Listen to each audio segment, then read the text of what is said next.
የጊምቦ ወረዳ ዋና አስተዳዳሪ አቶ ትብብሩ አሰፋ በዚህ መርሃ ግብር ላይ ባደረጉት ንግግር ኢንስቲትዩቱ አርሶ አደሮች የግብዓት አጠቃቀምን እንዲያሻሽሉ እያደረገ ይገኛል ብለዋል። በዚህም የወረዳው ምርትና ምርታማነት ከዓመት ዓመት እየጨመረ መሆኑን ገልጸዋል። የቦንጋ ግብርና ምርምር ማዕከል ያው በወረዳችን ብዙ ስራዎችን ሲሰራ ነበረ።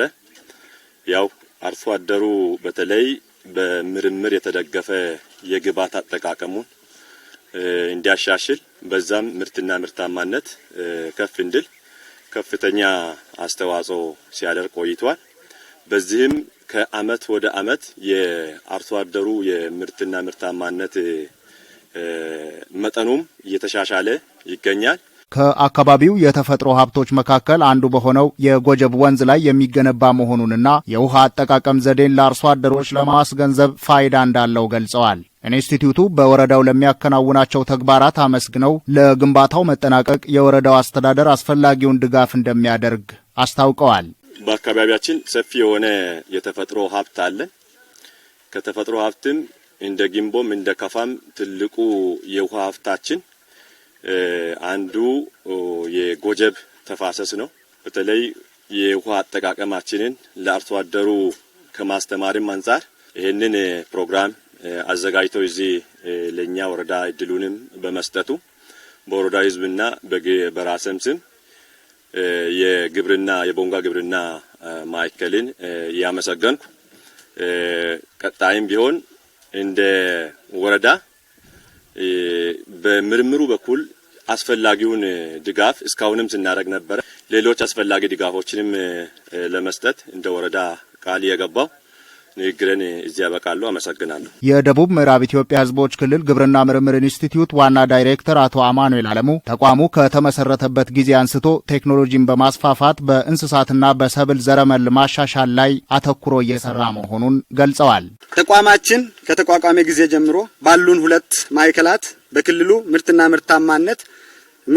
ምርታማነትን እውን ለማድረግ በርካታ ቴክኖሎጂዎችን የማፍለቅ የማላመድ የማስተዋወቅ እንዲሁም የማባዛት ስራዎችን እያከናወነ ይገኛል። በተለይም በአካባቢ ሰብልና እንስሳት ዘረመሎች ላይ ትኩረት አድርጎ በርካታ ስራዎችን ባሉን ማዕከላት እየተከናወነ ይገኛል። በተለይም የጎጀብ ወንዝ ለልማት የሚውል ከፍተኛ አቅም ያለው መሆኑን ጠቁመው የተለያዩ ቴክኖሎጂዎችን ተግባራዊ በማድረግ 30 ሄክታር ለማልማት ታቅዶ ከ90 ሚሊዮን ብር በላይ በጀት ለፕሮጀክቱ እንደተመደበ ተናግረዋል። ለዘመናት ያለ አገልግሎት እየፈሰሰ የቆየውን የጎጀብ ወንዝ በመጠቀም በበጋ ወቅት ማልማት ያልቻልነውን ማሳችንን በመስኖ ውሃ ለማልማት የመስኖ ግንባታ ስራውን ለማስጀመር ተቋማችን እድል በማግኘቱ ከፍተኛ ደስታ ይሰማናል።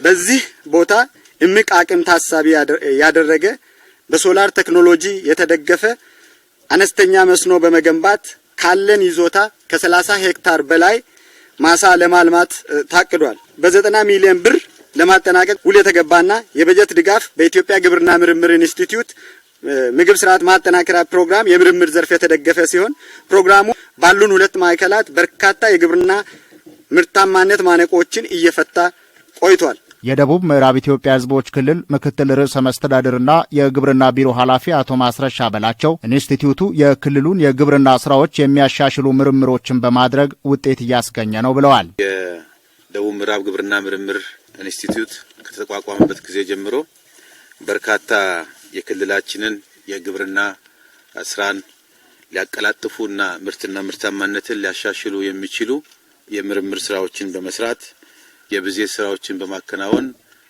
የተሻለ ውጤት በክልላችን ውስጥ በግብርናው መስክ እንዲመዘገብ አይነተኛ ድጋፍ ማድረግ በመቻላቸው ለውጥ እየተመዘገበ ይገኛል።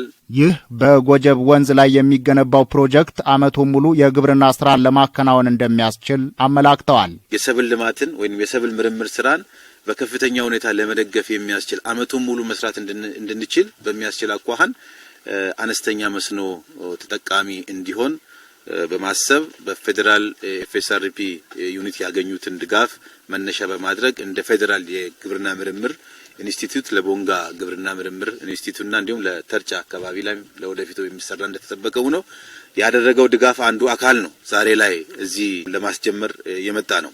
የቴክኖሎጂ ሽግግርን ለማጠናከርና የፀሐይ ኃይል አጠቃቀምን በማሻሻል በዙሪያው ላሉ አርሶ አደሮችና አልሚ ባለሀብቶች ከፍተኛ አበርክቶ እንደሚኖረው ተናግረዋል።